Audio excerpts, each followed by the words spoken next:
What is up, all you individuals out there? It's me, full-time anime man, and I am here with part 13, possibly 14 of What If Deku Was an Ice Wolf. And I have some good news.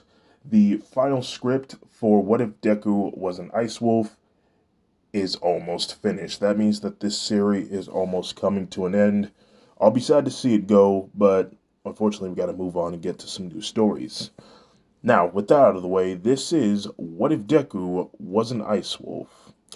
I hope you all enjoy. Where we last left off, All Might gave his quirk one for all to Izuku, and with his tethered quirk, Shoto Todoroki was also able to get it as well. And in doing so, it also managed to upgrade their current quirks, and that includes the tethered quirk, which can also latch on to other people and allow Izuku to share his quirk with that person, and also allows that person to share their quirk with Izuku. We then pick up at the sports festival. Midnight had just announced that they will be doing a foot race, but before they get started, Bakugo was asked to come up and share a few words. He walks up. It's silent for a few minutes, and then he says, "I just want to say, I'm gonna win." Everyone starts booing Bakugo, and now things are finally getting juicy and started. People are on the mark, waiting for Midnight's signal. Izuku says, "Hey, Shoto. Yeah? I just want you to know that I'm not gonna hold back on anything, alright? So, you be sure to do your best out there." Shoto smiled and says, "The same goes for you, Izuku." Everyone ready? Get set! Go! Everyone starts running, and when they reach the tunnel, it starts to get cramped, and everyone starts pushing one another over to get through. And just as they are almost out, Shoto is the first one to get out first, and he lays down a thick layer of ice, trapping everyone by their feet, and that includes their classmates who did not manage to dodge, unlike in the original show itself. Izuku then said, "Shoto, that's not nice." He then set his feet ablaze, causing the ice around them to melt, setting everyone free. Izuku then gets out. Sorry. Izuku then gets out and he catches up with Shoto. "Hey, why did you let them go?" asked Shoto. "They deserve a chance." They continue to run, and they come across a bunch of zero-pointers. I think there was 7, and a couple of small-pointer robots. While still ahead, the boys plotted their next move carefully. Shoto says, let's see. Maybe we should, throw a huge glacier of ice, trapping the robots inside, and run over that glacier of ice."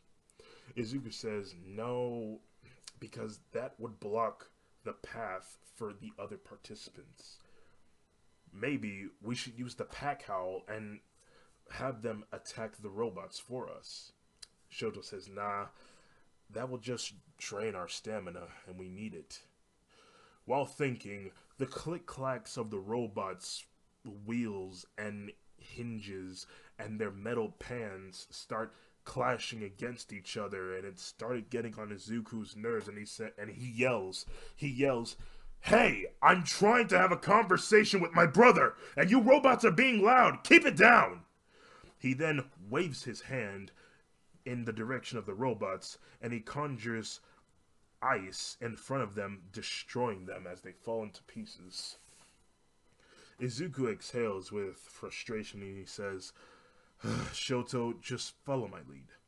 The boys then eject themselves upward with ice, and as the rest of the students were turning the corner, they see each of the zero-pointers hitting each other. Most of them were confused, but then they saw glimmers of fire near their head areas. And they look closer and they see that it's the Todoroki brothers. they're causing the robots to hit each other. Think of their situation as a fly flying in your face. You're getting really irritated and you want to smack it, but you end up smacking yourself in the face. That's what they were doing. Anyway, as they did this, the crowd was stunned that these Todoroki brothers were thinking very cleverly and saving stamina while doing it. Anyway, the last robot was still standing, and the boys conjured. Well, first the boys fused their ice together, conjuring a giant glacier of ice above the robot, and let gravity take down on the robot, having the iceberg crush the robot, destroying it. The two boys then fist bumped and they ran off.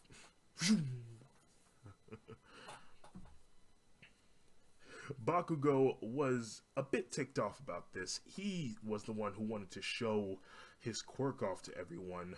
And so, using his explosions, he explodes himself forward, catching up to the Todoroki brothers, only to see them stop in front of a canyon. Bakugo almost fell in, but then one of the Todoroki brothers then flexes their finger upwards, conjuring a wall of ice next to them, and Bakugo crashed into it. For a few seconds it disorients him, while the boys think about what they're going to do. The boys then jump from pillar to pillar, and having the best time while doing it. Everyone is wondering, how are these boys very fast? Aizawa would go on to explain on the boys' physical attributes. Due to Izuku's tethered quirk, he and his brother are able to share enhanced abilities, granting them extreme strength, agility, etc., you name it. This whole race was basically made for them. Soon, the boys make it to the end and they proceed forward, and soon they reach the landmine obstacle course. As the boys were about to run through it, Izuku said, wait, stop. What is it? This is the next challenge, but where is the challenge? They looked closer and they couldn't help but notice that the piles of dirt looked very suspicious. I wonder what that could be. How about you throw a piece of ice out there, see what happens? Okay. He was about to do that, but then Bakugo was catching up to them while yelling, "Ha! Don't tell me that you two already gave up so easily. There's hardly anything out here. I mean, oh, dang." Bakugo then stepped on a landmine, causing him to explode with a powder of pink dust engulfing his body. Izuku then said, "Yep, landmine. That's what I was smelling. I knew it. See, I told you it was that." "No, you didn't." "Well, I was thinking it." Almost everyone was catching up to them, and thanks to All Might providing them with specialized clothing that shrinks with them when they turn into their wolf forms and then grows with them when they go back to their human forms, Izuku was able to transform into his wolf abilities and into his wolf form and run across the obstacle, and Shoto followed him. Just as they were halfway through, Bakugo gets up and sees that there are two wolves, but he doesn't know that it's the boys. What the hell? Are those wolves on the field? What the hell's going on? He then gets up, but he was still very rattled by the explosion. And he then used his explosions to blow himself forward, trying his best to not set off any more mines. The twin brothers then make it to the other side, and they continue to run while in their wolf forms, with Bakugo, Ida, Uraraka, and Inasa, almost forgot about him, catching up with them. And Izuku looks back, and by accident, he uses full cowling without even knowing it. And he zooms forward. Shoto then, by accident, does the same thing, but Izuku was put in first place, with Shoto in second, Bakugo in third, etc. Bakugo was angered by this, and would hear that Izuku came in first place. He comes to the discovery that that Arctic Wolf and half Grey Wolf and half Arctic Wolf is the Todoroki brothers. "What the hell is going on here?" said Bakugo. Soon everyone else crosses the finish line, and then we move on to the next challenge, the Cavalry Battle. Izuku will be given the 10 million headband, and everyone else would be looking at him as if he was the prey, only for Izuku to throw a more ferocious look back at them, causing their hearts to nearly stop. Anyway, since Shoto was in second place, he cannot be partnered up with his brother because he has his own headband.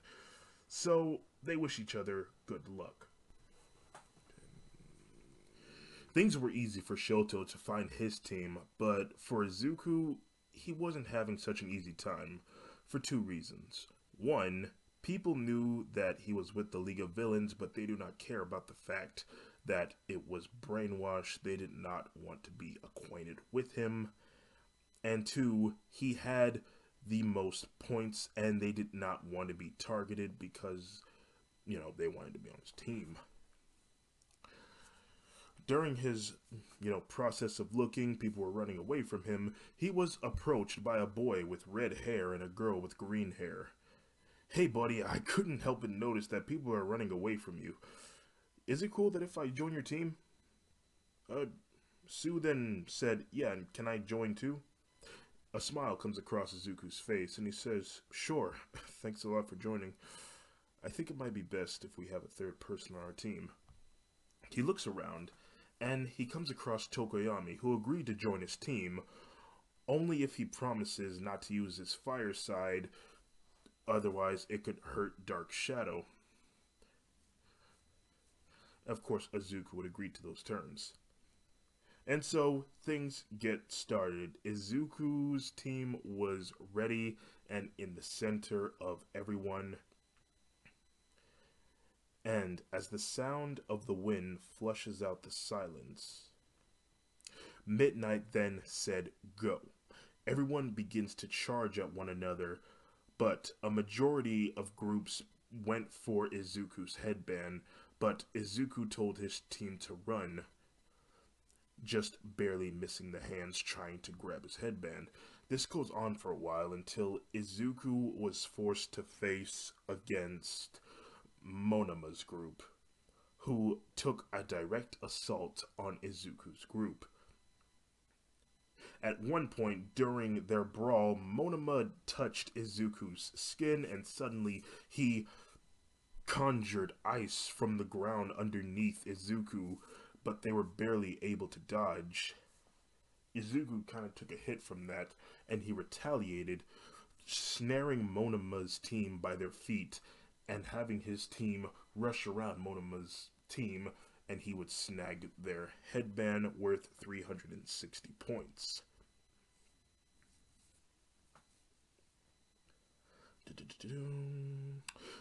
On other teams would come for Izuku's headband, but then Izuku told his team to move, but he couldn't help but notice that Sue was moving at a slow pace.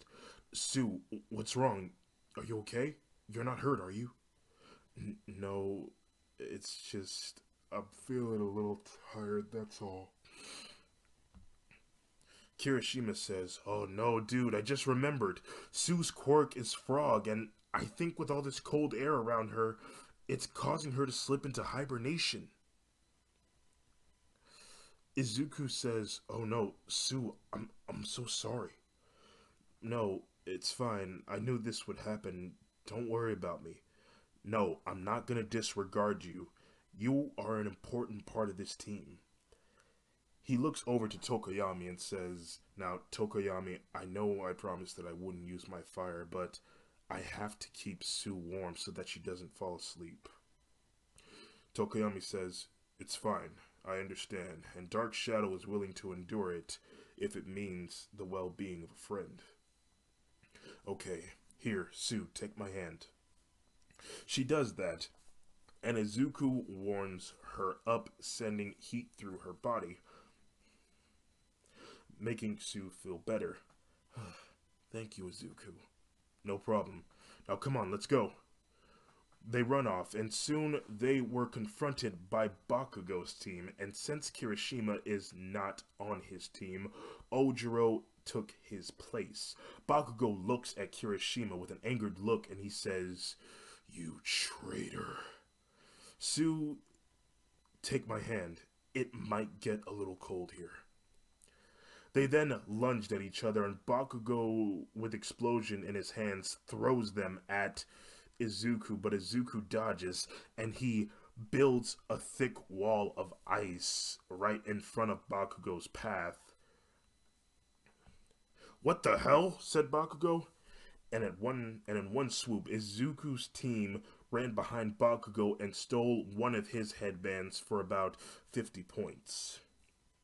And then Izuku would continue to snare them in more layers of ice, about, I'm going to say, 5 feet thick. Bakugo tries to break free from the ice, but every time he used his explosions, it would hurt him, but his teammates, but he was mostly concerned for his own well-being. A few minutes go by, and there was 1 minute left on the clock, and people are desperate, trying to either get the 10 million headband or trying to retrieve the ones that Izuku stole from them. Only for Izuku to do the same thing that he did to Monama's team and freeze them by the feet, making it so that they can't chase after them. And soon, Shoto and Izuku's eyes lock, and Izuku reaches for Sue and says, "Sue, please, stay awake for as long as you can." Okay." Izuku then turns into his wolf form, and everyone was surprised to see that in action. "What the hell? Is that his quirk? Is that a wolf?" They all watch as Izuku then Shoto turned into his half gray wolf and half Arctic wolf form. And just as, surprise, surprise to his class, he can do that too. Izuku growls at Shoto, and Shoto growls back at him, and suddenly Izuku's eyes start glowing and the clouds go dark, followed by a heavy wind, and then, suddenly, a snowflake falls from the ground, and it starts snowing. People are confused. Wait, is this snow? It's like 80 degrees right now. Then, as the gentle, glooming, falling snow continues to fall, Izuku says one word that starts a real chaos. Blizzard.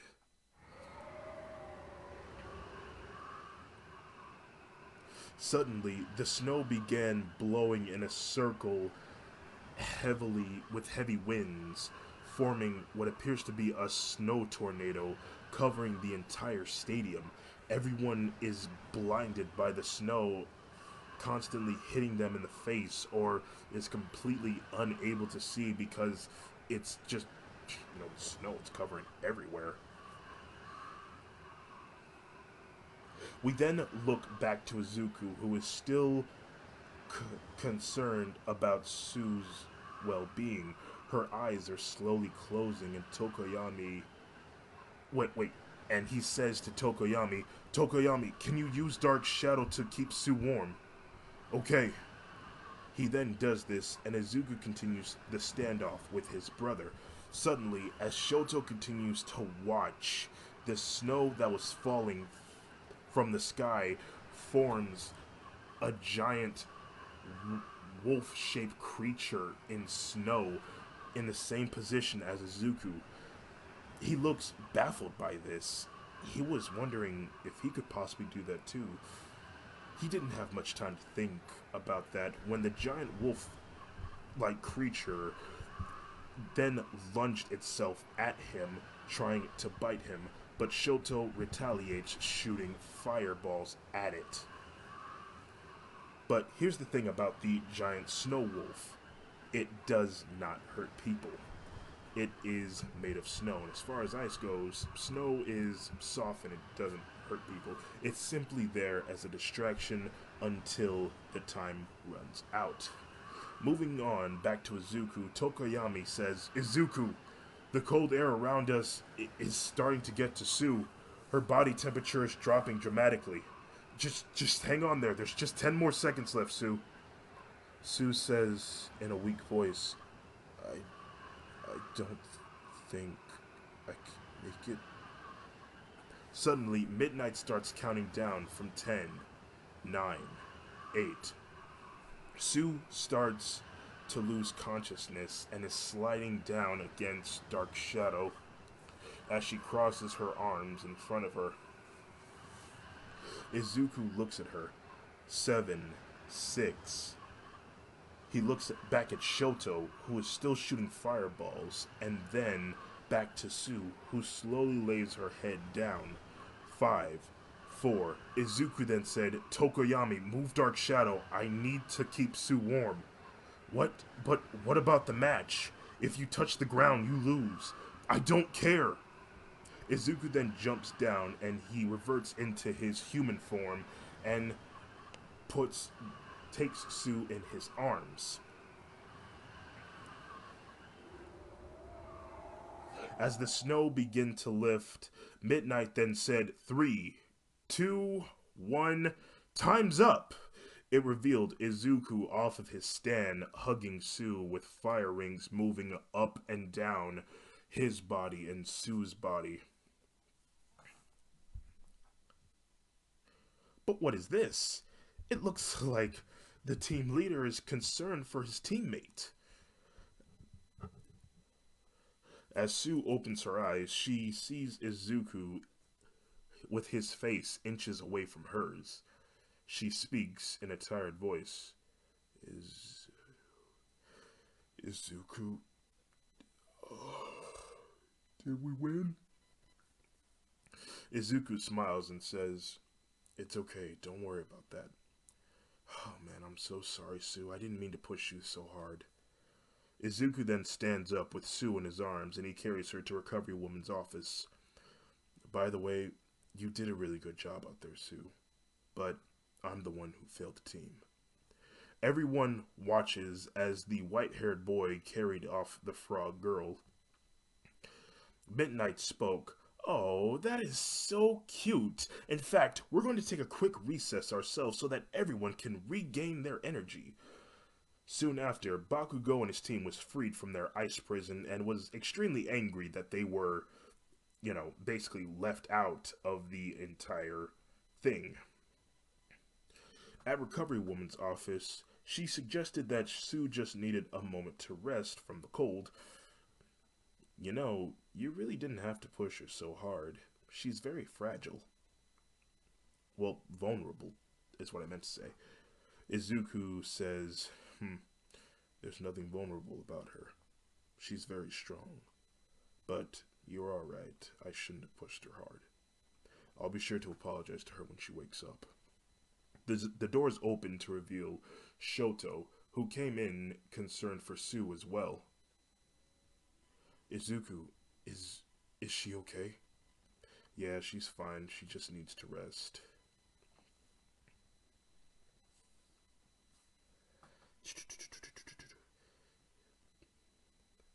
Izuku puts his hands into his face and he says, it's my fault. I'm the one that did this to her. It almost sounds like Dad's method when pushing somebody too hard that they pass out, but But don't worry, it's gonna be alright. Time would pass, and Sue would wake up and see Izuku. Izuku would apologize to her, and Sue would say that it's fine. Izuku would tell her that her, Kirishima, and Tokoyami still have a chance in being in the sports festival. The adults decided to come to Izuku, giving him an ultimatum, saying that he agrees to withdraw from the sports festival, that his team will move on, and Izuku would immediately say yes to this. Sue would then comfort Izuku, saying, We then reappear in the center of the stadium. Little by little, time has been delaying. Shoto says, I'm wondering what's taking so long. Oh, I'm not sure, said Tokoyami. From the distance, Midnight is seen walking to the podium with Izuku by her. Huh? The crowd is confused. What's going on? But didn't he get disqualified in the last round? Midnight then walks to the mic and says, Okay, folks, now I'm sure you're all wondering, why is Izuku here even though he submitted from the last match? Well, he's here because he has another ultimatum. You see, due to his willingness to submit to the last round for his teammates to be able to move forward, other hero corporations want to see him in action in the next round because it is a 1v1 match where two people will be going up against each other one-on-one in a hand-to-hand or quirk-to-quirk combat. But for Izuku here, he will be allowed to fight, but he will only get to fight the last one standing.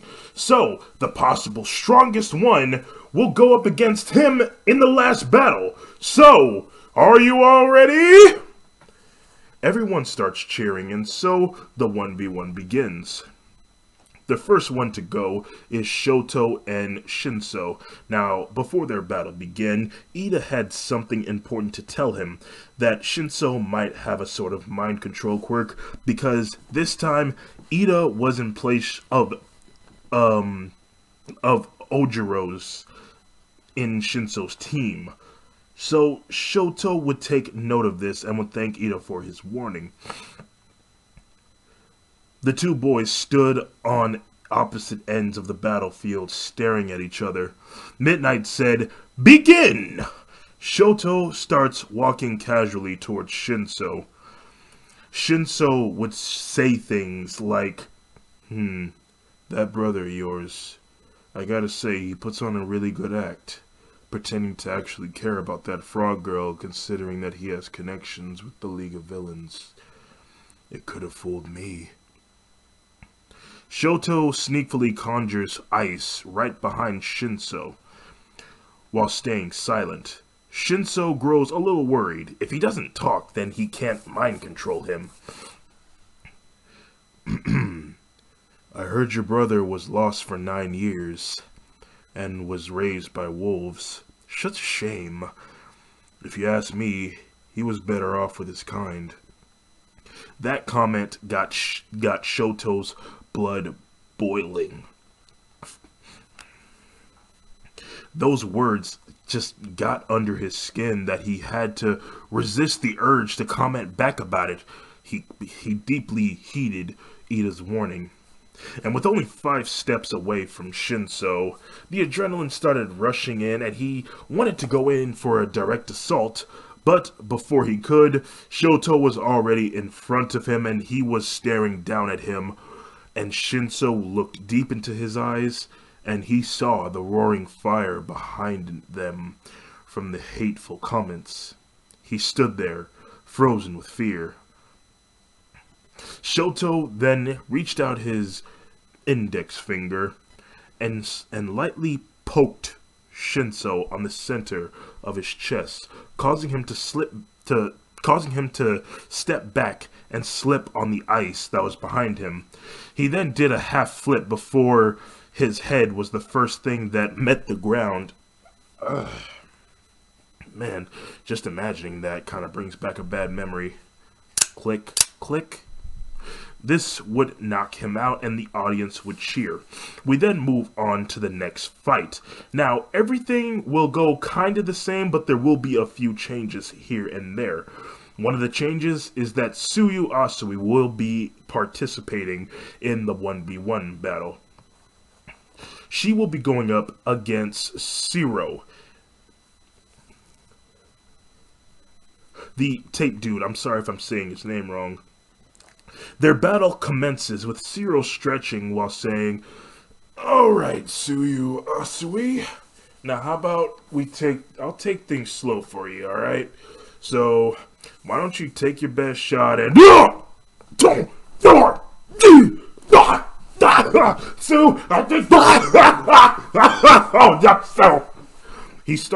Sue starts beating the heck out of him, using her tongue, grabbing him by the waist, and throwing him around in a circle and repeatedly slamming him to the ground, kind of like how the Hulk did in the Avengers movie when he slammed Loki's body to the ground. She then ends it by throwing his body out of the ring, giving her victory. The crowd goes wild, but at the same time, Zero might need a medic. As for everyone else's fight, it would go the same. The only difference is Uraraka did not draw her inspiration from Izuku because she only met him just this one time. So she decides that she's going to fight for her own independence. But in the end, she does lose, but her parents do say how proud they are that she is giving it her all and trying to make things better for the world. And with that, she gladly walked back to the stadium to watch the rest of the fight, happy, but mostly proud of herself that she persevered until she couldn't fight anymore, which pushed her to want to become stronger. Another thing that will be different is that Todoroki will go up against Sue in their 1v1. But before their fight began, Izuku went to Shoto a bit concerned. See, he kind of thinks Shoto is the perfect gentleman, but he personally tells him he probably shouldn't go easy on Sue because if he does, he will most likely get pummeled, and Izuku does not want to feel that. And so they do. Midnight then said, "Begin," as Shoto and Sue's battle commences, as the fire on each end of the battlefield moves with the wind. The Frog Girl and the Ice and Fire Conjurer stood on opposite ends, readying themselves and waiting for Midnight's command. I'm sorry if I already said that before, but like, she's about to have it all begin by saying, "Begin!" Shoto is the first one to rush in with an ice trail behind him and fire in his left hand. He then shoots fire at Sue directly. She dodges, jumping overhead. When she lands, she tries to charge in at Shoto to attack, but he notices this and quickly builds a wall of ice in her path, but she uses that wall of ice to ricochet herself upwards. Sorry, I just got the hiccups. Click, click. To ricochet herself upwards over the wall. She then lets gravity take her back down towards the ground, about to airstrike on Shoto, but by the skin of his teeth, he manages to dodge Sue's attack. He was surprised on how fast and acrobatic she was. Sue then attacked him again, but this time she uses her stretchy tongue to swing at him and use it as a whip. She would hit him a few times in the face, leaving a few bruises here and there, and of course Izuku would feel that as well. But eventually he would come to understand her pattern, and he would be able to dodge her. He then, as she swings her tongue again, he then conjures a pillar of ice, not too big, but almost about the same size as Sue. And her moist tongue came in contact with the ice. And we all know that ice and tongues do not come good together. Therefore, she was stuck. But she was not ready to give up yet. She uses this as a huge advantage. This ice pillar is a little bigger than she can handle, but she can manage. Pulling with all of her might, she then breaks the ice pillar from the ground and starts swinging it around, destroying things like a wrecking ball, trying to hit Todoroki, only to hit the concrete ground. Her doing this gets the attention of many good heroes. Shoto is dodging his own ice, so he gets an idea. He's not gonna like it, but he really wants to go up against Izuku. First things first, how do you stop an iceberg? With an even bigger one, of course! 1 second. Click, click. Just as Sue swings her iceberg at him, Todoroki then conjured a big pillar of ice, causing that smaller one to crash into it, which shattered, which sets Sue's tongue free, and it retreats back into her mouth. She then smacks her tongue a few times to get it moisture again. Because it did feel a bit uncomfortable to have your tongue frozen to ice like that before. Soon, he quickly starts, like, ice skiing in circles around Sue, slowly building up a dome of ice, trying to trap her inside. And each time she would try to move, or like try to like jump from the wall to like try and beat him to the top so he doesn't trap her in there. Sadly, he reaches the top and she is now sealed inside. Just as she reaches back to the ground, Shoto then went back to the ground himself and touched the side of the ice dome with his right hand, making it even cooler. She then slowly feels tired and her fingers slowly start to feel numb. She feels weak in the knees, trying to fight back the urge to fall asleep. She wants to keep fighting, but she really doesn't want to give up. But she knew that she didn't have a choice. And so she submissively taps the side of the ice prison. And Midnight has declared that Tsuyu Asui has tapped out, therefore giving Shoto Todoroki the win. Shoto acted quickly, melting a hole into the side of it and quickly getting her out, and doing the same thing as Izuku does. He warms her up and carries her to Recovery Woman's office. Everyone's fight goes as they do, but just as Shoto was about to go up against Ida had just received the news that his brother is in critical condition and he backs out of the sports festival. Bakugo would defeat Tokoyami, and then it would get him again, and then he would be put, against Shoto Todoroki. Both of the boys readied themselves. Bakugo cracks his knuckles a few times. Not like you need an example, but you got one.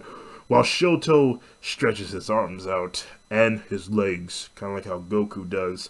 Midnight then declared their battle to begin, but before things really got started, Bakugo said, "Hey, Icy Hot, ever since the first day of class, you've only shown your ice quirk.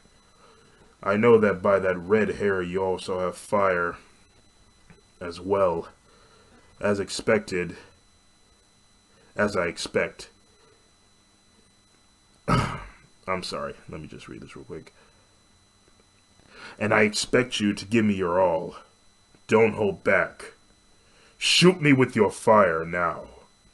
Shoto then smiled, and as the left side of his body gets engulfed in flames, he said, "Very well then." He then clenched his fist and said, "Bring it." As the two boys then began to charge at each other, they would brawl and scrap for a few minutes. Their clothes would be singed by each other's attacks. And of course, Izuku would feel some discomfort from this, from the burns, but he was too deep in watching his brother fight against Bakugo that he only minded it only a little bit. A few minutes during their brawl, they would actually stop to catch their breath. Bakugo would then wipe his mouth and say, "I gotta say, you're pretty good, Icy Hot." Shoto smiles and says thanks. Bakugo then says, "But now, I'm gonna end this." Bakugo then blew himself up towards the sky, and then blew himself back towards it with explosions. But with each one that he did from the side, it would cause him to spin at a high speed towards Todoroki. Todoroki readies himself as the air around him starts getting warmer the closer Bakugo gets. He then says, "Howitzer impact!" The wind starts picking up, and just as you thought that Shoto was about to take the attack head on, he takes one step to the left, and Bakugo passes him, crashing into the ground out of bounds, rendering himself unconscious. Shoto Todoroki is the winner of the final round. Bakugo is taken to Recovery Woman, and he kind of slept through the rest of the tournament. Midnight says, "Okay, everyone, don't forget that there is one more opponent for Shoto Todoroki to face up against, and it is his own brother. But first, we are going to take a quick break so that Shoto can rebuild his stamina." Ooh la la. We then cut away to Shoto and Izuku outside of the stadium. And they're talking, and Izuku says, "I gotta say, Shoto, you're pretty skilled in your fighting and quirks and all that." "Well, thanks. I do try hard every day. A lot of people like you now for the way they saw you pamper Sue. I'm glad they saw that side of you." "Yeah, I'm glad they saw it too." "So, we fight in just 1 minute. So, what do you think we should do during our duel?" Suddenly, they hear the voices of their siblings and their mother walking right behind them. They would talk, and Ray would give the boys another ultimatum. We then fade to black and then reappear with them on the battlefield and the boys smiling at each other. Izuku said, "Are you ready for this, Shoto?" Shoto responds back saying, "I'm ready when you are." "Okay, it's time for the one thing that we have all been waiting for. Shoto Todoroki versus Izuku Todoroki. Two brothers with the same arsenal and weaponry and strength. I am excited, but that is for a whole different reason, ladies and gentlemen. Are you boys ready?" The boys then nod their heads. "Ready? Begin!" The boys would then charge up their powers and even activating One for All with electricity flowing throughout their bodies. Excuse me. Everyone in the class watches closely with Sue in a blanket just in case things get a little cold again. The wind starts to pick up and the boys finally take action and start running at each other. And as they get closer, they then jump into the air and they batter their fist back. And the boys then knuckle each other in the fit. Their fists collided with each other, which the impact blew them back after they were engulfed in a neon green light of red, blue, and yellow, I think, which blowed them out of the ring. breaking their arms in the process, giving them both a tie. The boys then get up, they shake hands, and then they move on to the medal handing out, to the medals being handed out to them, excuse me. The boys share the first place trophy. Well, not trophy, the medal. Bakugo would have gotten second place. He woke up, by the way. And then Tokoyami gets the third place.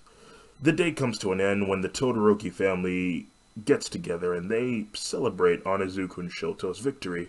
But in the middle of their eating, Rei was, she decided to ask the boys a question about the lightning ability. The boys then just look at each other with an awkwardness, and Izuku says, well, that's a long story. I have time. The boys then tell their mother about the secrets of One for All, and that's where I'm going to leave it off. So, I hope everyone enjoyed this video. I'm going to cut this ending short. If you made it this far in the end of the video, consider yourselves #blessed, and I will see you all in the next episode. Goodbye.